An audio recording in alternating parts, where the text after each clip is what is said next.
প্রিয় স্টুডেন্টস, সকলে কেমন আছো? আশা করি সকলেই ভালো আছো। আজকে আমি কবি শঙ্খ ঘোষের লেখা বিখ্যাত কবিতা বাবরের প্রার্থনা এই নিয়ে আলোচনা করব। তোমাদের বইতে কবি পরিচিতির মধ্যে কবি শঙ্খ ঘোষ সম্পর্কে দেওয়া রয়েছে, তাই সেই আলোচনার মধ্যে আমি আর যাচ্ছি না। শুধু দুটো কথা আমি এখানে বলতে চাই যে কবি শঙ্খ ঘোষের প্রকৃত নাম চিত্তপ্রিয় ঘোষ এবং তিনি এই বাবরের প্রার্থনা কাব্যগ্রন্থের জন্য সাহিত্য একাডেমি পুরস্কার, রবীন্দ্র পুরস্কার লাভ করেছিলেন। বিশ্বভারতী থেকে তিনি দেশিকোত্তম পুরস্কারেও ভূষিত হয়েছিলেন। তার উল্লেখযোগ্য কতগুলি গ্রন্থ হল মুখ ঢেকে যায় বিজ্ঞাপনে, উর্বশীর হাসি ইত্যাদি। এবার আমি সরাসরি চলে যাব বাবরের প্রার্থনা কবিতার বিষয়বস্তুর মধ্যে। এখন এই ভিডিওটা তোমরা প্রথম থেকে শেষ পর্যন্ত দেখতে থাকো। বাবরের প্রার্থনা কবিতাটি বাবরের প্রার্থনা কাব্যগ্রন্থের অন্তর্গত। সম্রাট বাবর প্রার্থনা করেছেন সর্বশক্তিমান ঈশ্বরের কাছে। প্রকৃতপক্ষে এটি একটি পিতার প্রার্থনা, তার সন্তানের সুস্থ সমুজ্জ্বল ভবিষ্যতের জন্য পিতা বাবর নিজের জীবনকে উৎসর্গ করেছেন। নিজের সুস্থ সবল শরীর ও নিজের সব আকাঙ্ক্ষা সবকিছুকে দূরে সরিয়ে রেখে তিনি নিজের ভবিষ্যৎ প্রজন্মকে সুস্থভাবে পৃথিবীতে রেখে যেতে চান। এই গল্পের পটভূমি কিছুটা ঐতিহাসিক, কিছুটা কাল্পনিক। জাহিরউদ্দিন মোহাম্মদ বাবর মোগল সাম্রাজ্য প্রতিষ্ঠা করেন। তার পুত্র ছিলেন হুমায়ুন। হুমায়ুন একদা রোগগ্রস্ত হয়ে পড়েন। পিতা বাবর অসহায় হয়ে পড়েন। তিনি নিজের সন্তানকে মৃত্যুমুখে দেখেও তখন কিছু করতে পারছিলেন না। সেই সময় তিনি ঈশ্বর বা আল্লাহর কাছে প্রার্থনা করেন হুমায়ুনের রোগ নিজের দেহে তিনি ধারণ করতে চান। জনশ্রুতি আছে যে এই প্রার্থনা আল্লাহ গ্রহণ করেন বা ঈশ্বর গ্রহণ করেন। হুমায়ুন ধীরে ধীরে সুস্থ হয়ে ওঠেন। বাবর কিন্তু সেই রোগেই আক্রান্ত হন এবং তিনি বেশি দিন বাঁচেননি। গুরুতর অসুস্থ হয়ে তিনি মারা যান। এই কাল্পনিক ঘটনাকে কেন্দ্র করে কবি শঙ্খ ঘোষ এই কবিতাটি রচনা করেছেন। কবি যখন এই কবিতাটি রচনা করেছিলেন তখন তিনি শিক্ষকতা করতেন। ব্যক্তিগত জীবনে তিনি একজন শিক্ষক ছিলেন। তার কাছে তার ছাত্রছাত্রীরা ছিল সন্তানের মতো। তিনি তাদের কাছে পিতা হয়ে উঠেছিলেন, কারণ তাদের প্রতি কবির একটি দায়িত্ববোধ ছিল। সেই কর্তব্য বা দায়িত্ববোধ থেকে কবি এই কবিতাটি রচনা করেছিলেন। এছাড়াও কবি যখন এই কবিতাটি লেখেন তখন কবির কন্যাও অসুস্থ ছিলেন। কবি সেই কন্যার মুখের দিকে তাকিয়ে সমাজের পরিপ্রেক্ষিতে এই কবিতাটি রচনা করেছিলেন। সমাজের প্রতি বিশেষ দায়বদ্ধতা থেকে এই কবিতাটি তিনি রচনা করেন। কবি যে সময়ের কবি, সেই দুঃসময় তিনি অনেক কিছু প্রত্যক্ষ করেছিলেন। একদিকে স্বাধীনতা সংগ্রাম, অন্যদিকে দুর্ভিক্ষ, মহামারী, দুটি বিশ্বযুদ্ধ, 70-এর নকশালবাদী আন্দোলন, এগুলি কবিকে অত্যন্ত ব্যথিত করে তুলেছিল। তার মনে হতো যে পরবর্তী প্রজন্মকে কোন পৃথিবীতে তার মনে হতো যে পরবর্তী প্রজন্মকে আমরা কোন পৃথিবীতে রেখে যাব। তারা কি এই পৃথিবীতে সুরক্ষিত আছে? সব পিতামাতার আকাঙ্ক্ষাই থাকে যে ভবিষ্যৎ প্রজন্মকে একটি সুন্দর পৃথিবী উপহার দেবার। কবি শঙ্খ ঘোষ এক কন্যা অসুস্থ ছিলেন। তখন কবির মনেও সেই আশঙ্কাও হয়েছিল। বাবরেরও সেই একই আশঙ্কা হয়েছিল। কবি বিশ্ব মানবতার পূজারী। পিতা শঙ্খ ঘোষ, পিতা বাবর ও সম্রাট বাবর সকলের চিন্তা ভাবনা এক হয়ে গেছে এই কবিতার মধ্যে। সমস্ত প্রেক্ষাপট মিলেমিশে গেছে এই কবিতার মধ্যে। এই কবিতার প্রেক্ষাপট হলো যে সময় কবিতাটি রচিত হয়েছিল সেই সময় সমাজের পরিপ্রেক্ষিতে নকশাল সময় ছিল। অর্থাৎ ছাত্রছাত্রীরা, ছাত্র সমাজ দলে দলে রাজনীতিতে অংশগ্রহণ করছিল। কিন্তু কবি শঙ্খ ঘোষ বুঝেছিলেন যে শিক্ষিত সমাজ তৈরি করতে হবে, তবেই সেই সমাজ আমাদের প্রকৃত বাসযোগ্য হয়ে উঠবে। কিন্তু আমাদের যুব সমাজ ভুল পথে নিজেদের পরিচালিত করছিল, শিক্ষার পথ থেকে তারা দূরে সরে যাচ্ছিল। এর ফলে অনেক ছাত্ররা অকালে প্রাণ বিসর্জন করছিল। কবি বুঝতে পারেন যে মানুষের মধ্যে যে লোভ লালসা দেখা দিয়েছিল, তাদের পাপের ফলেই তাদের সন্তানদের পাপের প্রায়শ্চিত্ত করতে হবে। তারা যেন তাদের ভুলের পথ থেকে সরে আসেন। কবি তাই প্রার্থনাই করেছেন, তারা যেন নিজেদের সন্তানের মঙ্গলের জন্য ঈশ্বরের কাছে প্রার্থনা করেন। এই কবিতাটার ঐতিহাসিক পটভূমি হলো যে মুঘল সম্রাট বাবরের জীবনী লিখেছিলেন আবুল ফজল। বাবরের জীবনী দিয়ে লেখা তার বইয়ের নাম হলো বাবর নামা। সেখানে দেখা গেছে যে পিতা বাবর যুদ্ধ জয় করে ফিরছেন, তখন তিনি সমগ্র আফগানদের পরাস্ত করে রাজধানীতে ফিরে আসছিলেন এবং বিশাল সাম্রাজ্যের গরিমায় তিনি গর্বিত হয়ে উঠেছিলেন। তিনি যখন জয়ের উল্লাসে মত্ত, তখন তিনি রাজধানীতে ফিরে দেখেন যে তার পুত্র হুমায়ুন মৃত্যু শয্যায় শায়িত, সে মৃত্যুর সাথে লড়াই করছে।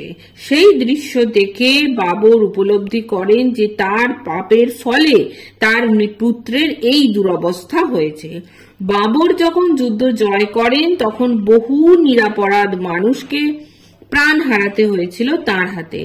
তিনি উপলব্ধি করেন যে তিনি শুধু ধ্বংসলীলায় মত্ত হয়েছেন, কিন্তু প্রকৃত সমাজ গড়ার কোনো কাজ তিনি করেননি। তিনি লোভ লালসায় মত্ত হয়েছিলেন। তখন তিনি আল্লাহর কাছে প্রার্থনা করেন যে তার পাপের শাস্তি যেন তিনি নিজেই ভোগ করেন, তার সন্তান যেন তার স্বপ্ন নিয়ে জীবিত থাকে, তার প্রাণের পরিবর্তে আল্লাহ যেন হুমায়ুনের প্রাণ ফিরিয়ে দেয়। আমরা আবুল ফজলের বাবরনামা থেকে জানতে পারি, এর পরবর্তীকালে পিতা বাবর ধীরে ধীরে অসুস্থ হয়ে পড়েন এবং পুত্র হুমায়ুন ধীরে ধীরে সুস্থ হতে থাকে। এরপর এক সময় বাবরের মৃত্যু ঘটে ও হুমায়ুন সম্পূর্ণ সুস্থ হয়ে ওঠে। এরপর চলে আসবো কবিতার মধ্যে। এই তো জানু পেতে বসেছি পশ্চিম, আজ বসন্তের শূন্য হাত, ধ্বংস করে দাও আমাকে যদি চাও, আমার সন্ততি স্বপ্নে থাক। সন্ততি হলো কথার অর্থ সন্তান। কবি বা পিতা বাবর বসেছেন নামাজের ভঙ্গিতে জানু পেতে পশ্চিম দিকে। কবি বসন্তকালের শূন্য হাত লক্ষ্য করছেন। তিনি বলছেন যে বসন্ত যেন শূন্য হাত এরূপ না থাকে, যেন বসন্তকালের শূন্য হাত যেন না থাকে। বসন্ত যেন তার জীবনে পরিপূর্ণতা নিয়ে ফিরে আসে।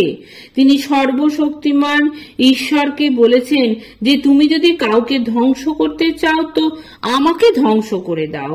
আমি পিতা, তাই আমি সব ঝড় ঝাপটা সহ্য করতে পারি নিজের বুক পেতে। আমার সন্তানকে স্বপ্নে রাখো, তুমি তাদের ভালো রাখো, তাদের ভবিষ্যৎ জীবনকে সুন্দর করে তোলো। জানু কথার অর্থ হলো হাঁটু। ইসলাম ধর্মাবলম্বীরা পশ্চিম দিকে মুখ করে নামাজ পড়ে। পিতা বাবর যেন বলছেন তার শূন্য হাত, অর্থাৎ তিনি বসন্তকে হারিয়ে ফেলেছেন। পিতা বাবর বলছেন যে যদি আল্লাহ চান তবে বাবরের লোভের জন্য যেন তাকে ধ্বংস করে দেন, কিন্তু তার সন্তানরা যেন সুস্থ জীবন লাভ করতে পারে। এখানে আমরা দেখতে পাই পিতা শঙ্খ ঘোষকে, অন্য দিক দিয়ে দেখলে আমরা দেখতে পাই পিতা শঙ্খ ঘোষেরও সেই একই কামনা। তার কন্যা সন্তান অসুস্থ ছিল, তাই তিনি তার নিজের প্রাণের বিনিময়ে ঈশ্বরের কাছে নিজের সন্তানের সুস্থতা কামনা করছেন। আমাদের সমাজের মানে বিভৎসতা, লোভ, লালসা এই সমস্তকেই কবি এখানে তুলে ধরেছেন। দেশের যুব সমাজের অবক্ষয় তিনি লক্ষ্য করেছিলেন। কবি তাই অসহায় হয়ে পড়েছেন। তাই কবি বলেছেন যে সমস্ত দেশের পিতারা যেন এক হয়ে সমগ্র সমাজকে ধ্বংসের হাত থেকে রক্ষা করে। চলে আসি দ্বিতীয় প্যারায়। কোথায় গেল ওর স্বচ্ছ যৌবন, কোথায় কুড়ে খায় গোপন ক্ষয়, চোখের কোণে এই সমূহ পরাভব, বিষায় ফুসফুস ধমনী শিরা। পিতা বাবর তার পুত্রের দিকে চেয়ে বলেছেন যে হুমায়ুনের স্বচ্ছ জীবন কোথায় গেল, সে কেন দিন দিন ক্ষয়প্রাপ্ত হয়ে পড়ছে। সন্তান যৌবনোচ্ছল থাকবে সেটাই হলো স্বাভাবিক। তাদের যৌবনকে পিতামাতা দেখতে চায়, কিন্তু এক্ষেত্রে তা দেখা যাচ্ছে না। সন্তানের চোখের কোণে যেন এক পরাভব ফুটে উঠেছে, সে যেন জীবনের কাছে পরাজিত হয়ে গেছে।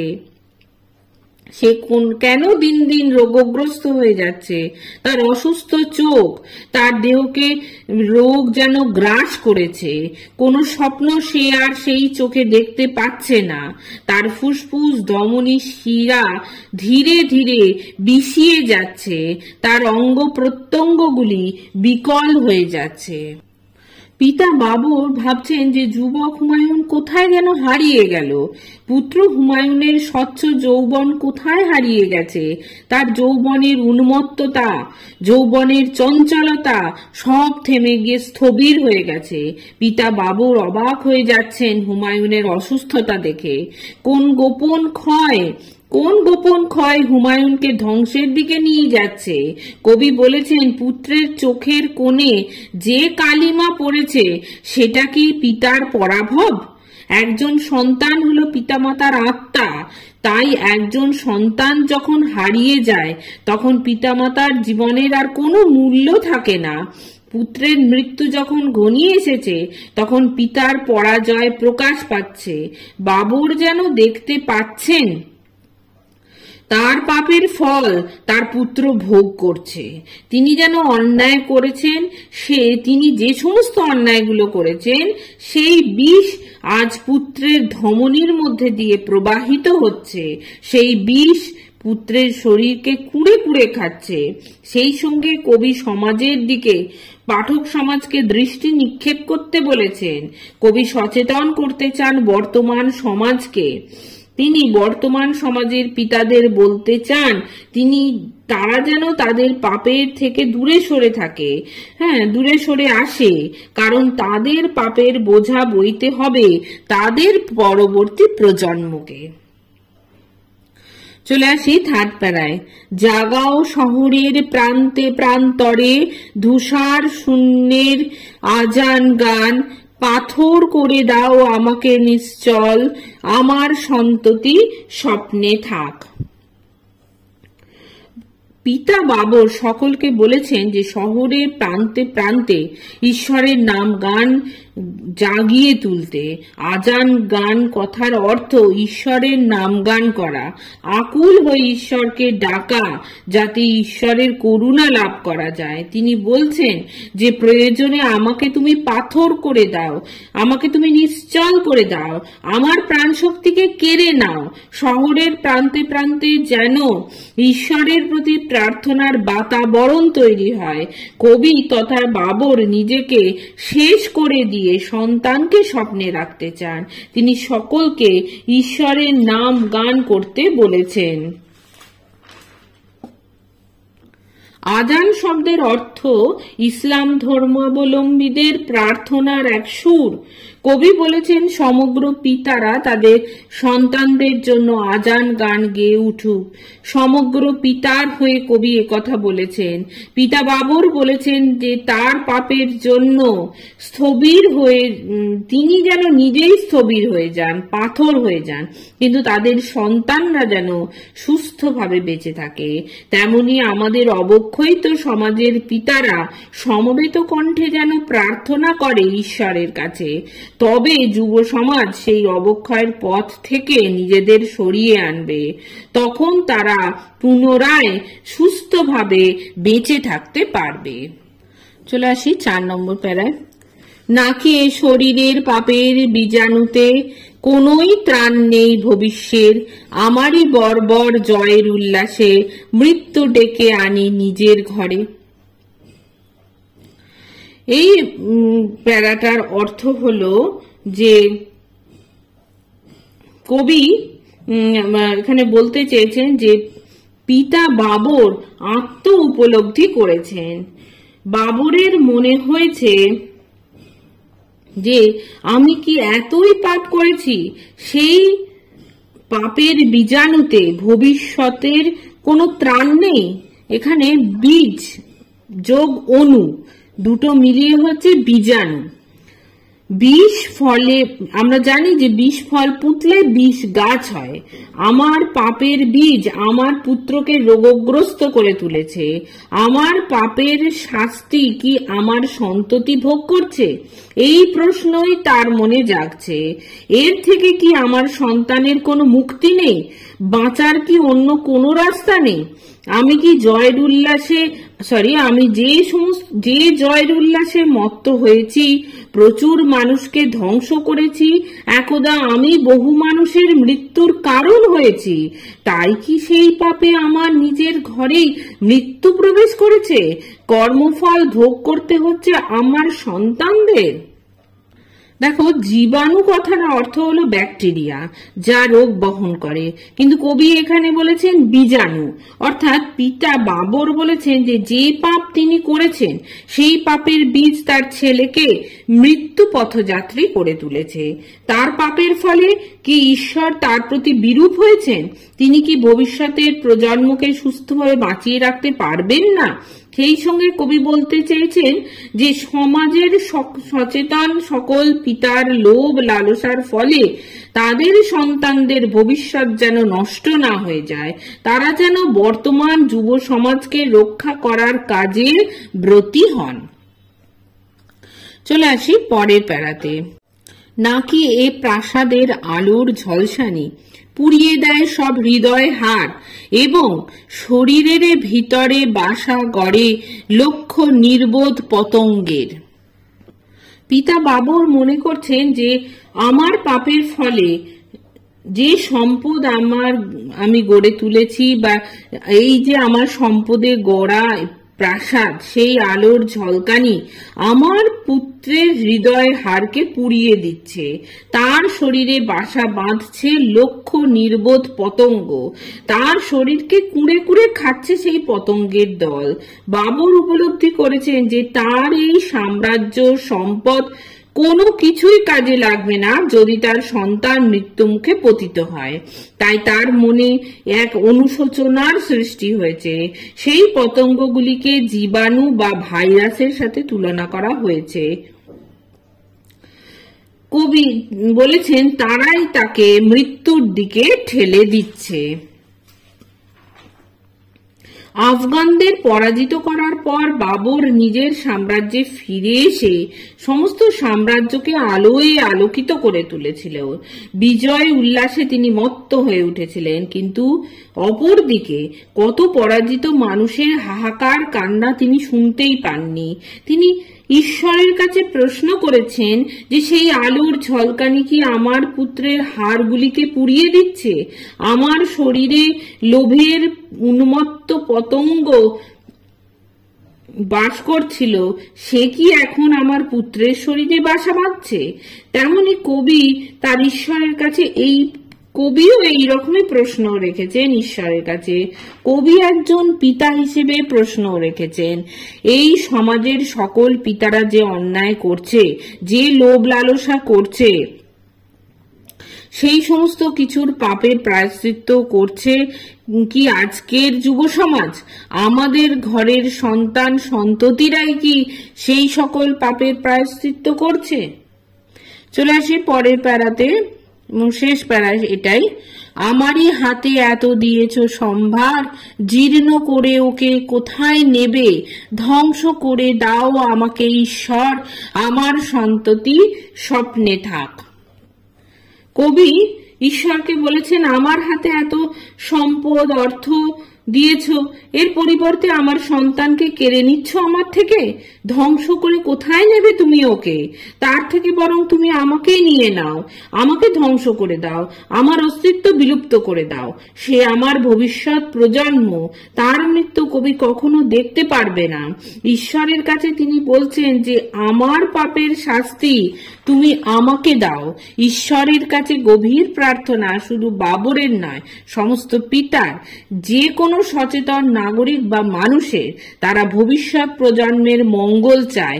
ভবিষ্যৎ প্রজন্মের ধ্বংস করে কোনো মানুষ বর্তমান প্রজন্মে বাঁচতে চায় না। সেই ইতিবাচকতার প্রকাশ রয়েছে সমস্ত কবিতায়। সমগ্র কবিতায় আজানের পবিত্র সুর ছড়িয়ে পড়েছে শহরে। কবি পিতা পুত্রের ভালোবাসা ও পিতার পুত্রের প্রতি কর্তব্য বোধ এই কবিতায় সুন্দরভাবে ফুটিয়ে তুলেছেন। পরবর্তী প্রজন্মের জন্য পিতার আত্মত্যাগ এখানে দেখা গেছে, পিতার ভালোবাসার বহিঃপ্রকাশ এখানে দেখা গেছে। একজন পিতা হিসেবে কবির ভূমিকা, বাবরের ভূমিকা এবং তৎকালীন সমাজের প্রেক্ষাপটে একজন সচেতন নাগরিক হিসেবে ভবিষ্যৎ প্রজন্মের প্রতি কবির যে দায়িত্ব রয়েছে তা এই কবিতায় দেখানো হয়েছে। তাই এই কবিতায় একটা অন্য মাত্রা সংযোজন করা হয়েছে। একদিকে ঐতিহাসিক ঘটনা, অন্যদিকে তৎকালীন বাস্তব, এই দুই মিলে কবিতাকে অপূর্ব রূপ দান করেছে। তাই এই কবিতাটি হয়ে উঠেছে এক অসামান্য সুন্দর আধুনিক বাংলা কবিতা। কবি বলেছেন পিতা বাবর সমৃদ্ধ। ঈশ্বরকে তিনি বলেছেন যে ঈশ্বর তাকে প্রচুর সম্পদ, ঐশ্বর্য, খ্যাতি ইত্যাদি দিয়েছেন, কিন্তু সবকিছু দিয়েও যদি ঈশ্বর তার পুত্রকে কেড়ে নেয় তবে পিতা বাবরের বেঁচে থাকা একদম অর্থহীন। ঈশ্বর তার পুত্রকে কোথায় নিয়ে যাবে? কবিও এখানে হতাশ হয়ে পড়েছেন, কারণ তৎকালীন সময় যুব সমাজ যদি ধ্বংস হয়ে যায় তবে ভবিষ্যতের পৃথিবীতে কারা থাকবে?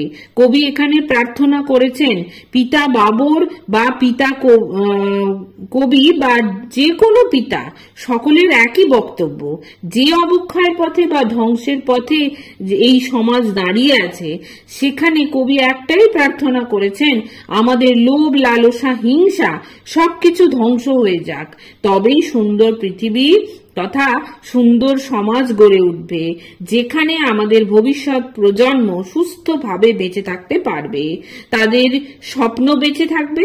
এটাই হলো এই কবিতার মূল বিষয়বস্তু। তাহলে এখানে শেষ হলো আমার এই বাবরের প্রার্থনা কবিতার আলোচনা। আশা করি তোমরা খুব ভালো করে বুঝতে পেরেছো। যদি তাও কিছু বুঝতে না পারো কমেন্ট বক্সে লিখবে, আমি উত্তর দেওয়ার চেষ্টা করব। উত্তর অবশ্যই দেব। আর আইসিএসসি এবং আইএসসি বোর্ডের বাংলা বিষয় যে কোনো রকম সাহায্য পাওয়ার জন্য তোমরা আমার চ্যানেলটিকে ফলো করো, ভালো লাগলে লাইক দিও আর সাবস্ক্রাইব করার অনুরোধ রইল। এর পরবর্তী ভিডিওতে এই কবিতারই প্রশ্ন উত্তর নিয়ে আমি আলোচনা করব। সকলে খুব ভালো থেকো।